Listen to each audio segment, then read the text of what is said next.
Alam mo ba? 38 countries ang hayagang sumuporta sa panalo ng Pilipinas sa West Philippine Sea case laban sa China. Pero walang ni isa mula sa ASEAN. Wait, bakit nga ba?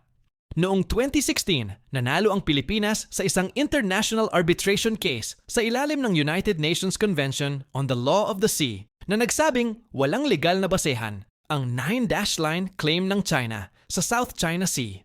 Panalo tayo. Malinaw at pabor sa atin ang desisyon. Anong mga bansa ang sumuporta sa Pilipinas? Ang mga bansa gaya ng United States, Japan, United Kingdom, France, Australia, at marami pang European countries. Lahat sila openly backing the ruling. Pero bakit wala ang ASEAN? Tahimik ang karamihan sa mga kapitbahay natin sa Southeast Asia, Vietnam, Malaysia, Indonesia, Brunei. Wala ring direktang suporta. Ano nga ba ang mga posibleng dahilan? Una, takot sa China. Malaki ang investments at impluensya ng China sa mga bansang ito. Pangalawa, may sariling claim din sila sa South China Sea. Ayaw nilang makaapekto sa sariling interes nila.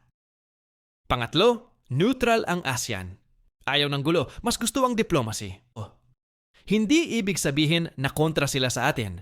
Pero ang totoo sa issue ng West Philippine Sea, Pilipinas minsan ay nag-iisa.